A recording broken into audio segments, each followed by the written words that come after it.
The massive alien ships appeared without warning in Earth's orbit one ordinary Tuesday morning.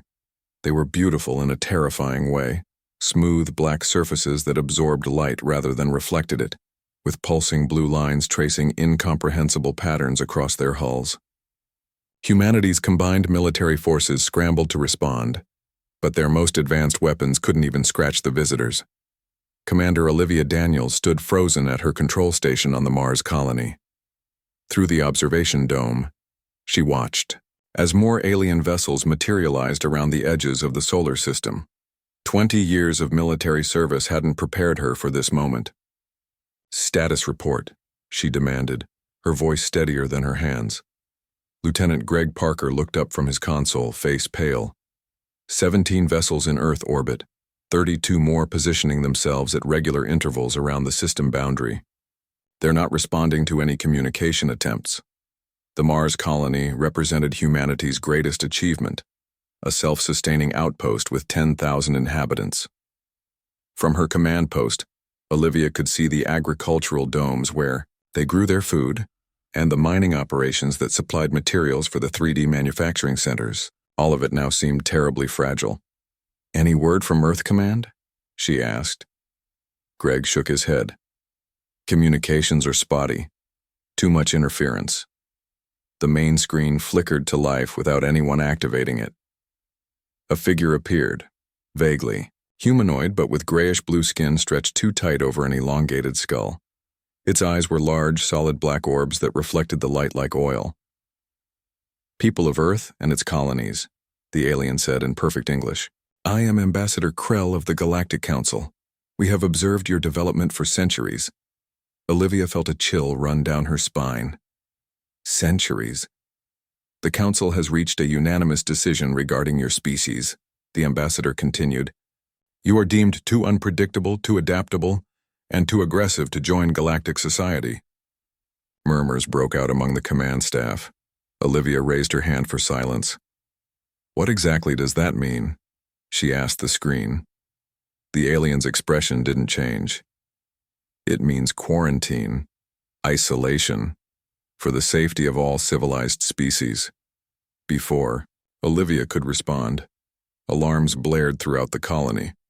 On the screens monitoring outer system activity, the alien ships positioned at the solar system's edge activated some kind of technology. Beams of purple energy connected each vessel to its neighbors, forming a complete sphere around the entire system. "What you call warp drive experiments have drawn our attention," the ambassador said. "Captain Alan Shepard's test flight last month destroyed one of our monitoring stations. This incident merely confirmed what we already knew. Humanity cannot be allowed to spread beyond its cradle." Olivia clenched her fists. The Shepard incident had been an accident. Earth's first attempt at faster-than-light travel had ended in an unexpected energy discharge. No one had any idea they'd hit anything. "You can't just lock us away," she protested. "We have rights to develop as a species." "Your rights end where the safety of others begins," Ambassador Krell replied coldly. "The Council's decision is final." Oily-eyed, purple energy webs surrounding the solar system began to pulse, growing brighter with each throb. On Earth, witnesses would later describe the sky turning a deep violet color, stars disappearing one by one. "What's happening?" Greg whispered. The ambassador's image started to break up. "Your solar system is being transferred to a pocket dimension. You will have your sun, your planets, and your resources. You will continue to exist, but separate from the galactic community. This containment is permanent." The screen went dead. Through the dome, Olivia watched in horror as space itself seemed to fold around them. Stars stretched into lines, then vanished altogether.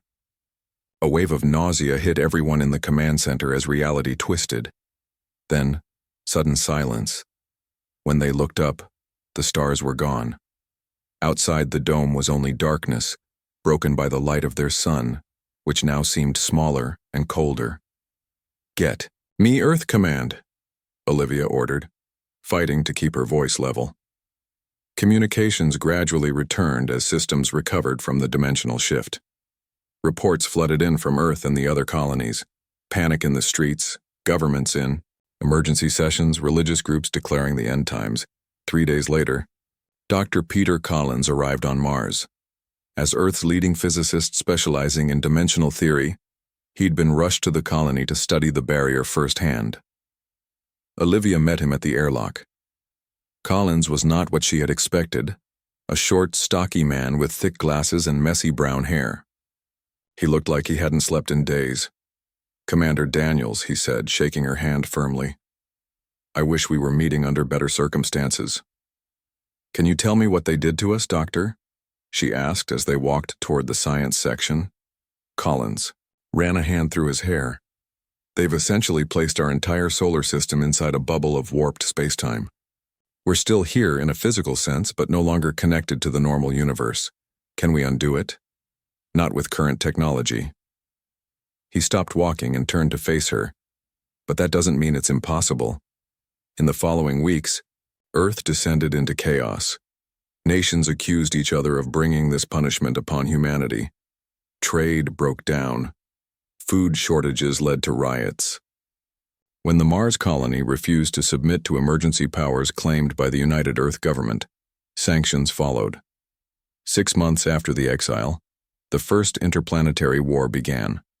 Earth forces launched attacks against Mars and the Jupiter moons that had declared independence.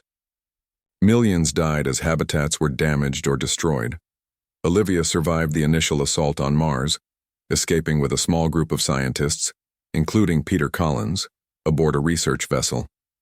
They established a hidden base in the asteroid belt, watching as humanity tore itself apart. "We need to focus on the real enemy," she told her ragtag crew, "not each other." Collins worked day and night in the makeshift lab they'd built inside a hollowed-out asteroid. After 3 years, he made his first breakthrough, a way to detect the dimensional barrier. "It's like a membrane," he explained, showing Olivia the readings. "Thin in some places, thicker in others, and it has a frequency, a vibration we might be able to match. Can we break through it?" she asked. Collins smiled for the first time since she'd met him. "Not yet, but I can see where the cracks might form." As war raged throughout the solar system, their small group grew, taking in refugees and brilliant minds seeking escape from the conflict. 10 years into exile, they'd built a proper research station. 20 years in, they had a fleet of ships and a plan. Peter Collins never gave up. His hair turned gray, then white. His hands grew gnarled with arthritis. But his mind remained sharp, focused on the single goal of freedom. "It's not just about escaping," he told Olivia on the 20th anniversary of the exile. "It's about showing those council aliens they were wrong about us." Olivia nodded, looking out at their fleet through the viewport. "When we get out, and we will get out, they'll learn exactly how unpredictable humans can be." 27 years into the exile, Hyperion Station had grown from a small research outpost into humanity's best hope. Hidden deep in the asteroid belt, its irregular shape and special coating made it nearly invisible to Earth's military patrols. Kate Martinez stood at the observation deck, watching the experimental ship prepare for launch. The ship was called Defiance, a name that perfectly captured the spirit of their mission. As Dr. Collins's best student and the ship's pilot, Kate knew every inch of the vessel and the dangerous journey ahead. "Beautiful, isn't she?" a voice said. Behind her, Kate turned to see Dr. Peter Collins walking slowly toward her. Age had bent his back and whitened his hair, but his eyes still burned with the same determination she'd seen when she first joined his team 15 years ago.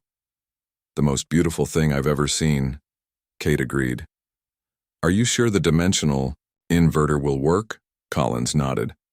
"As sure as I can be without testing it. And we only get one chance to test it." The Defiance wasn't large, just enough room for a crew of 5 and the massive engine Collins had designed. The plan was simple but dangerous. The ship would accelerate toward a weak point in the exile barrier, then activate the dimensional inverter to match the frequency of the barrier itself. In theory, this would allow them to slip through like a needle through fabric. In theory. "Pre-flight checks complete," announced Chief Engineer Frank Howard over Kate's communicator. "We're ready when you are." Kate took a deep breath. Time to suit up.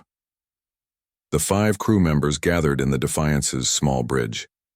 Besides Kate and Frank, there was Dr. Ella Rivera, the team's physicist, who had helped Collins perfect his theories, Security Officer Ben Taylor, a former Mars colony soldier, and Communications Specialist Sam Wilson. Dr. Collins would monitor the mission from Hyperion Station. His health wouldn't survive the stresses of the journey, but his mind was still there. Greatest asset.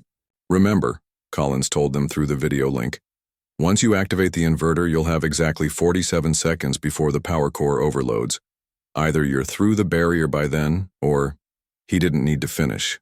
They all knew the risks. Kate strapped herself into the pilot's seat. Hyperion Control, this is Defiance. Request permission to launch. Permission granted, came Collins' voice. Godspeed. The Defiance slipped out of Hyperion's docking bay and moved silently through the asteroid field. Kate kept the ship at minimal power to avoid detection. Only when they cleared the densest part of the belt did she engage the main drive. Course set for Barrier Weak Point Alpha, she announced. Arrival in 20 minutes. Frank moved between control panels, checking systems. Inverter is online, power levels stable. In the co-pilot seat, Dr. Rivera studied the readings on her screen. The barrier's frequency is fluctuating exactly as Dr. Collins predicted. This is going to work. Ben wasn't so sure. And if Earth forces spot us before we reach the weak point? Then we fight, Kate said simply. We've come too far to turn back now. They fell silent as the ship accelerated. Through the view screen they could see nothing unusual ahead, just the blackness of space and distant stars. But their instruments told a different story. The dimensional barrier was there, invisible but very real. 5 minutes to contact point, Kate announced. Sam suddenly tensed at his station. I'm picking up a transmission. Earth military vessels. 2 destroyers on an intercept course. How did they find us? Ben demanded. Doesn't matter, Kate said. Increase speed to maximum. We need to reach the barrier before they reach us. The Defiance leaped forward. Behind them, the destroyers gave chase, gaining quickly. They're charging weapons, Sam reported.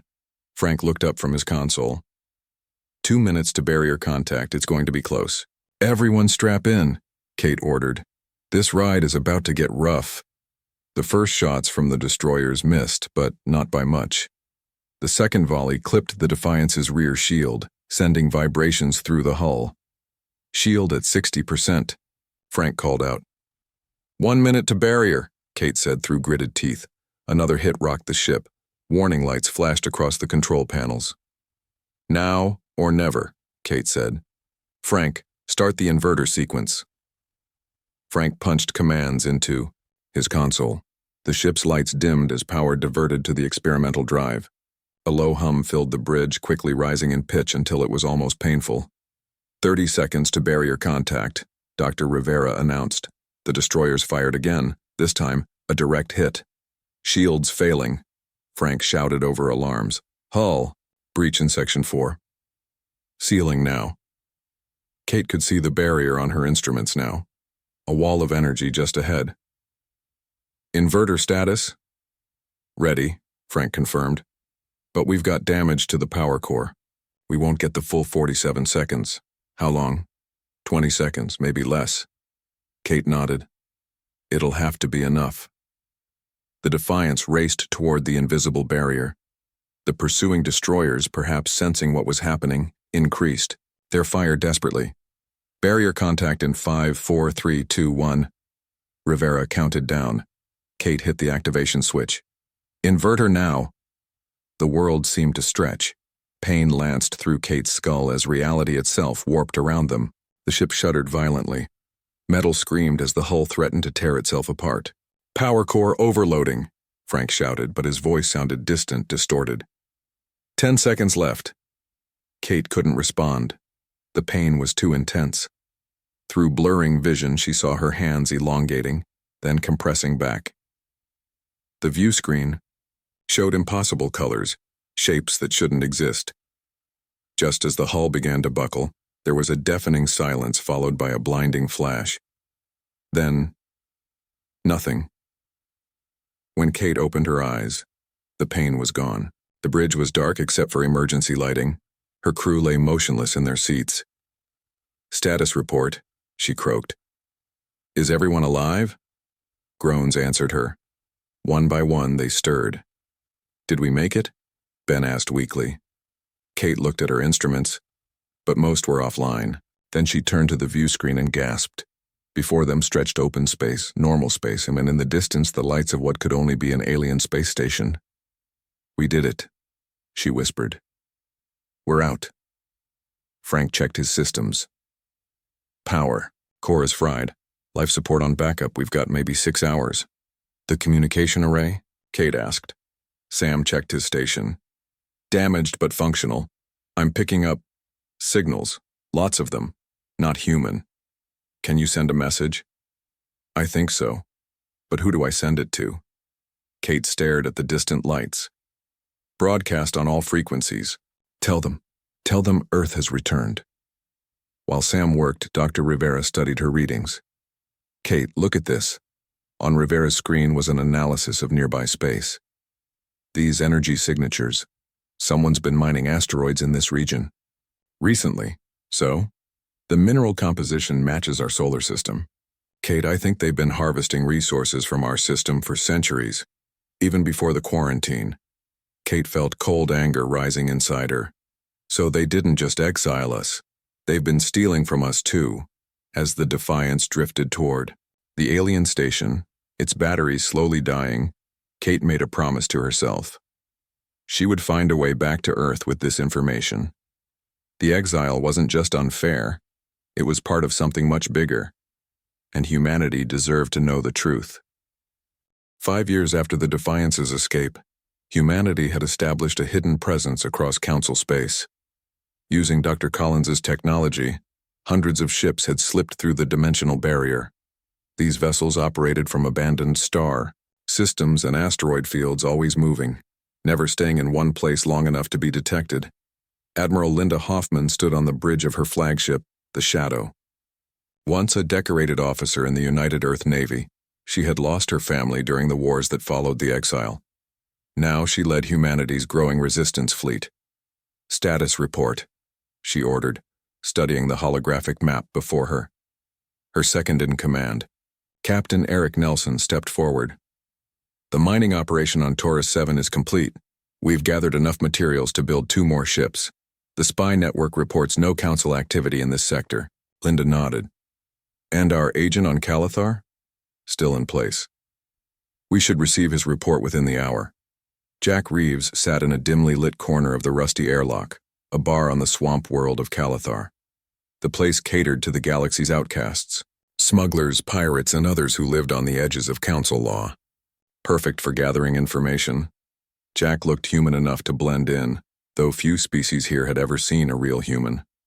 Most believed Earth was just a myth, a cautionary tale told to keep rebellious worlds in line. His cover identity as a mercenary from the outer colonies had served him well for months. He sipped his drink, a foul-tasting liquid that wouldn't poison his human biology. At the next table, 3 aliens argued in low voices. Jack's translator implant picked up most of their conversation. "The Council lied about the Knoxville Rebellion," one was saying. "They didn't all die. Some escaped to the dead zones." Jack's interest peaked.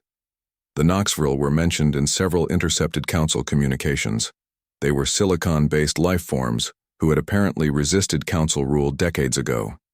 "You talk too much," another alien hissed. "The walls have ears. Let them hear." More species are questioning the Council every cycle.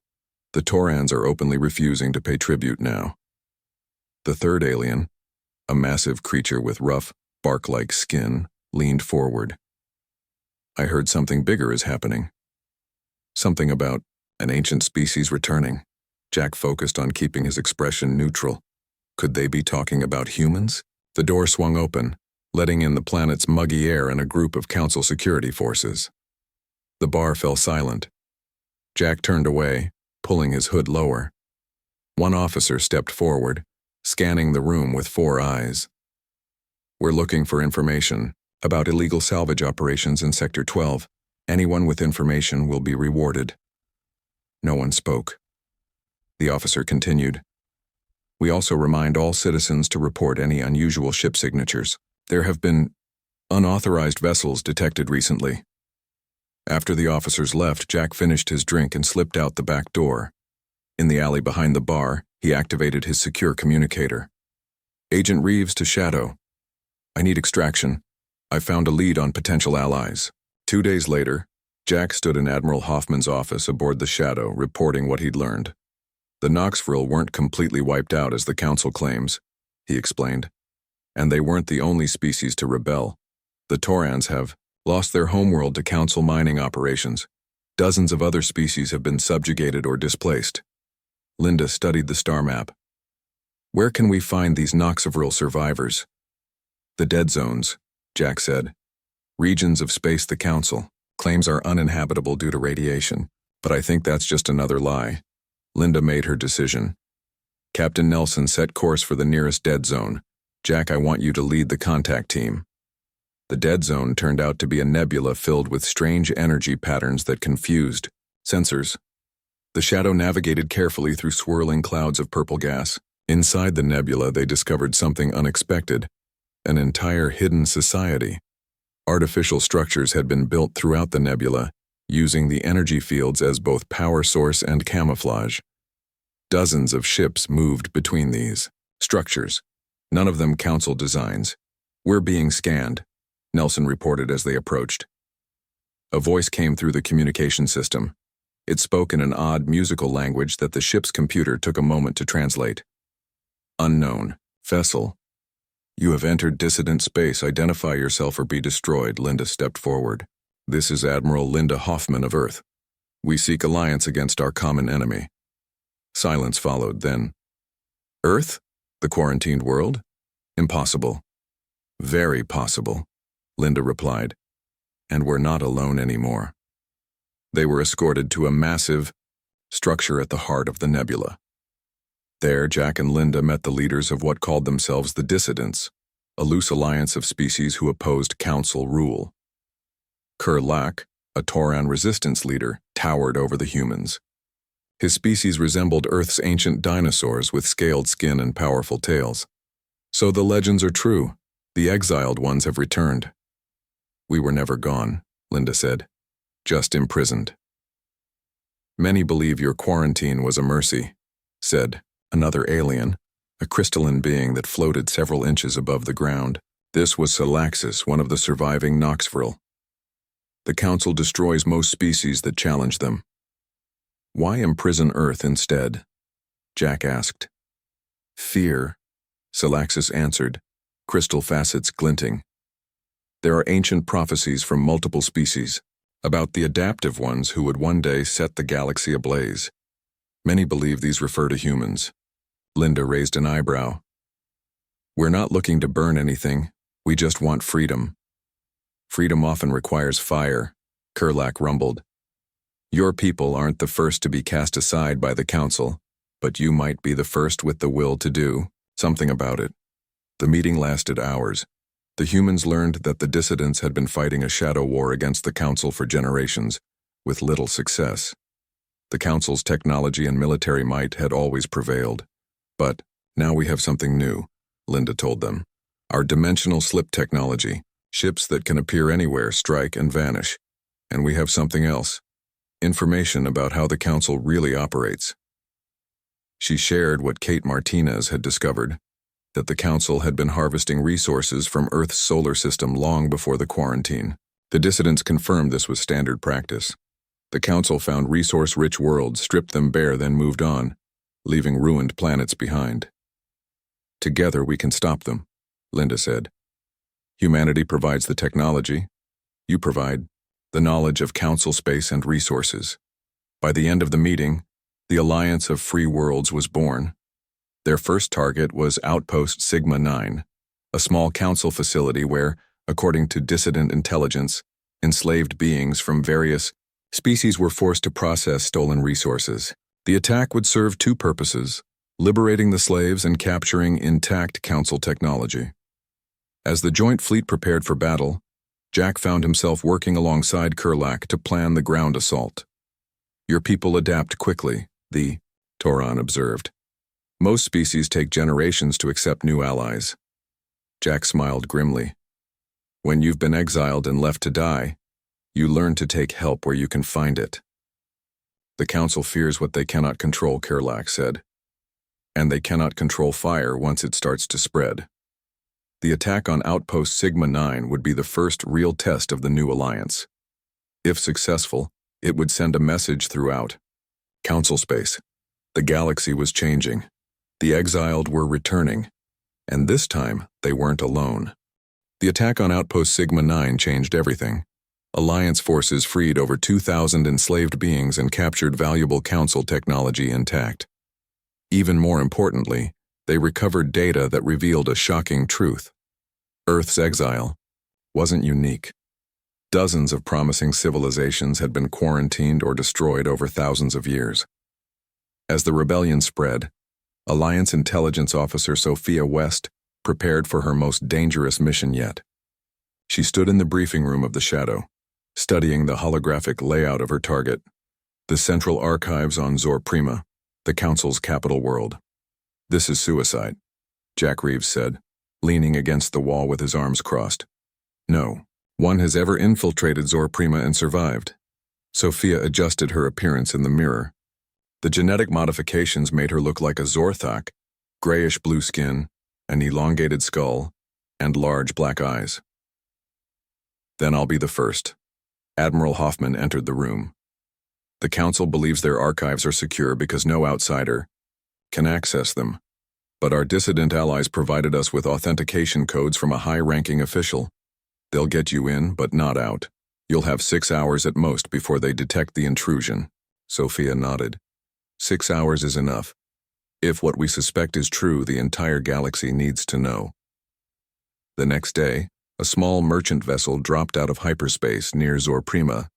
It carried legitimate cargo and had all the proper documentation. Among its crew was a junior diplomatic aide returning from leave. Actually, Sophia in disguise. She passed through security without incident. The genetic modifications and forged identity held up under scrutiny. Once planetside, she made her way to the massive crystal structure that housed the central archives. "Authentication code accepted," the computer system announced when she entered the stolen credentials. "Welcome, Sub-Administrator Krell." Inside the archives, Sophia moved quickly through the vast repository of knowledge. Her implanted translator worked overtime processing the ancient Zorthak language. She wasn't just looking for information about Earth. She was searching for the true history of the Council itself. 5 hours into her search, she found it. "Send this data to the Shadow immediately," she whispered to her hidden communicator. "Priority level Alpha." The files she discovered revealed the Zorthak's greatest secret. They weren't the galaxy's natural leaders. They were usurpers. 10,000 years ago, they had overthrown a peaceful coalition called the Luminary Collective and systematically erased all evidence of its existence from official records. The Zorthak had rewritten history, portraying themselves as the galaxy's saviors rather than its conquerors. Their entire claim to authority was built on a foundation of lies. As Sophia was completing her download, alarms suddenly blared throughout the facility. "Security breach detected in Historical Section 7, a voice announced.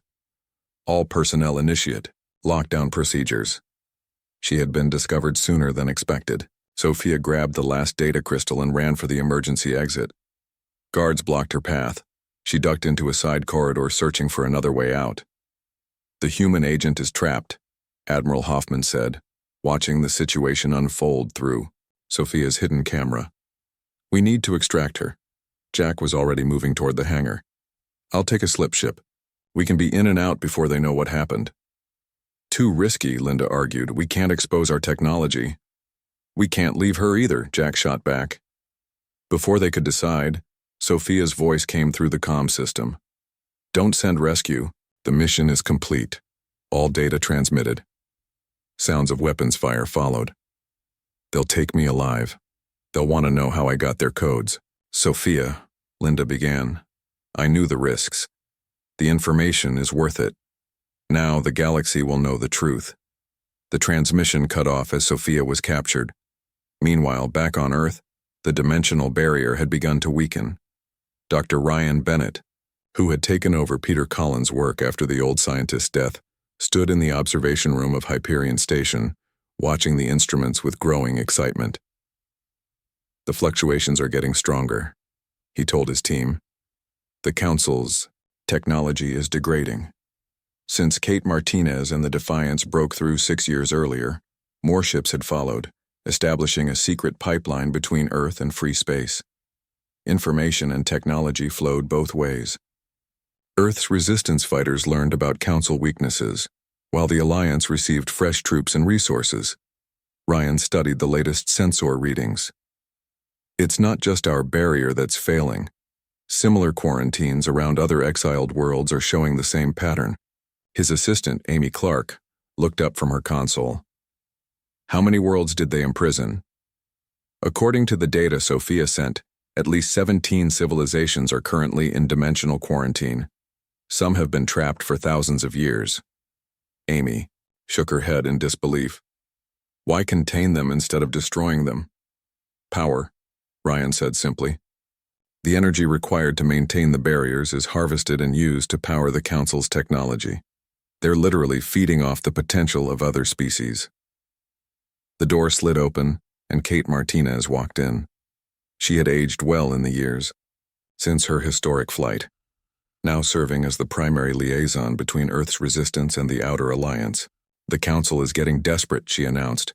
"Our last 3 raids hit critical resource processing centers. Their economy is starting to crack." "Then it's time," Ryan said. "We've modified 10 ships with the new dimensional resonator. They can create a feedback loop that should shatter the barriers from the outside." Kate nodded. "The Alliance fleet is assembling at the rendezvous point. Admiral Hoffman believes we're ready for a major offensive against the shipyards at Helos Prime." As Earth prepared for its biggest push yet, messages began arriving from other freed civilizations. The first came from the Arcani, warriors exiled 3,000 years earlier. Then the Solari, energy beings contained for their destabilizing philosophies. One by one, ancient species reached out, seeking alliance with the humans who had started the Galactic Revolt. On the bridge of the Shadow, Admiral Hoffman read the latest reports with growing hope. The rebellion that began with one small ship was now spreading across the stars. Species that had been enemies for millennia now fought side by side against their common oppressor. "The Zorthak never expected this," she told her officers. "They thought quarantine would contain us. Instead, it just gave us time to grow stronger." "What about Sophia?" Jack asked. He hadn't given up hope for her rescue. "Our agents report she's being held on Zor Prima," Linda said. "We'll get her back. But first, we need to break the remaining barriers, free all the exiled worlds." On the eve of the attack on Helos Prime, Linda addressed the combined fleet. Ships of 17 different designs filled the view screen, crewed by beings who until recently didn't know of each other's existence. "We didn't ask to be exiled," she said. "We didn't ask to fight this war, but we will finish it. Not just for humanity, but for every species that has suffered under Council rule. Tomorrow we strike at their heart. Tomorrow we show them what happens when you cage those who yearn to be free." Throughout the fleet, crews prepared for battle. On a dozen formerly quarantined worlds, resistance fighters readied for coordinated uprisings. The Council's 10,000-year reign of oppression was about to face its greatest challenge. The final battle for the galactic core began at dawn, measured by the rising of Zor Prima's 3 suns. 57 liberated species coordinated their attack, using humanity's dimensional slip technology to bypass the Council's defensive grid. Captain William Hayes stood on the bridge of the Prometheus II, Earth's first true battleship. Built in secret over 5 years, it combined human ingenuity with alien technology. As flagship of the Vanguard fleet, it would lead the assault on the Zorthak homeworld. "All ships report ready, Captain," his first officer said. "Slip drives, charged and locked on target coordinates." William nodded. "Send the signal. Operation Daybreak begins now." Throughout Alliance space, ships large and small activated their dimensional drives. Unlike normal space travel, there was no flash of light, no streak across the stars. The vessels simply vanished from one location and appeared at another. In orbit around Zor Prima, space itself seemed to ripple as hundreds of ships materialized simultaneously. The Council's defensive fleet, caught completely by surprise, scrambled to respond. "Target their command vessels first," William ordered. "Then communication arrays." The Prometheus II opened fire, its weapons cutting through the shields of the nearest Council battlecruiser. All around them, the space above Zor Prima erupted in combat. Beams of energy crisscrossed the void. Explosions bloomed like silent flowers. In the Council's central citadel, the Zorthak Supreme Leader Drax stood before the emergency session of the ruling council. His normally gray-blue skin had paled to almost white with shock. "How did they breach our defenses?" he demanded. "The quarantine protocols should have contained them." A nervous advisor stepped forward. "The human technology allows them to slip between dimensions, and they've freed other exiled species, teaching them to do the same." Drax turned to a holographic display showing the battle in orbit. More Alliance ships were arriving every minute. "Activate the planetary shield and prepare the Sunforge." The advisor gasped. "The Sunforge hasn't been tested. Using it could destroy everything." "Better destruction than defeat," Drax hissed. Deep beneath the Council citadel, an ancient weapon stirred to life. The Sunforge was designed as a last resort, a device capable of collapsing the dimensional barriers between worlds, potentially destroying everything to preserve Zorthak rule. Meanwhile, the Alliance ground forces had teleported directly into the capital city. Among them were Jack Reeves and a team of special operatives with one mission: find and rescue Sophia West. "Intelligence says she's being held in the detention level of the central citadel," Jack told his team as they moved through the chaos of the city. "We get in, get her out, and plant these explosives on their main power core." The team fought their way through Council security forces. Jack had never seen the Zorthak homeworld before. It was beautiful in a cold, sterile way. Crystal towers and streets of polished stone, everything arranged in perfect geometric patterns. Now those perfect streets were filled with fighting as the oppressed rose against their oppressors.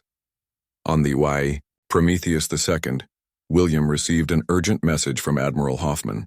"Our sensors are detecting a massive energy buildup beneath the Council citadel. Something big is powering up." "What kind of weapon?" William asked. "Unknown. But the energy signature matches the dimensional barriers. Whatever it is, it's drawing power from the same source that kept us imprisoned." William made his decision. "I'm taking the Prometheus down to support the ground teams. They need to reach that weapon before it activates." The massive battleship descended through the atmosphere, shields blazing as they absorbed defensive fire. Council fighters swarmed around them, but the ship's point defense systems kept them at bay.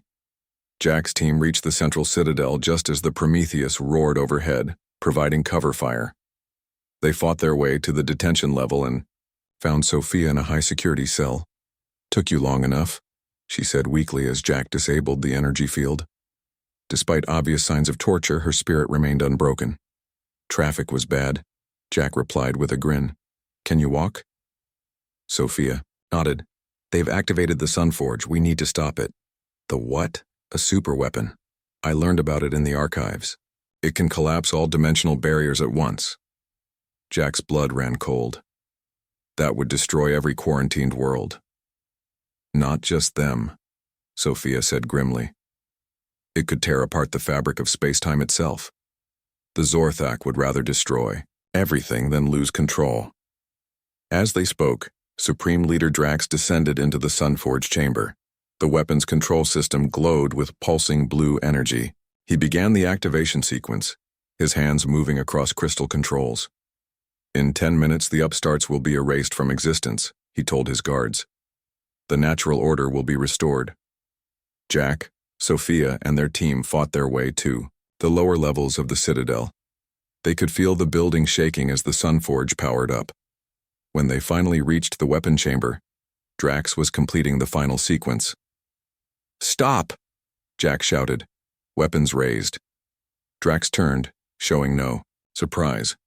"The adaptive ones," I knew you would find your way here, but you're too late. Shut it down, Sophia demanded. I cannot, even if I wish to, Drax replied. The sequence is locked. In 7 minutes, the dimensional collapse begins. Jack looked at the control system. Can we destroy it? Sophia studied the pulsing crystals.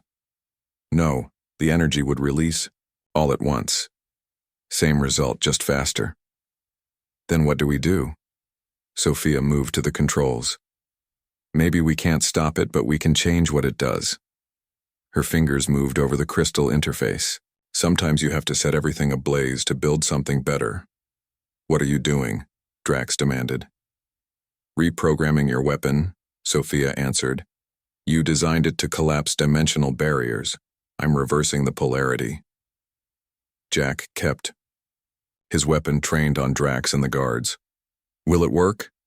Either it dissolves all barriers permanently or it triggers a catastrophic backlash.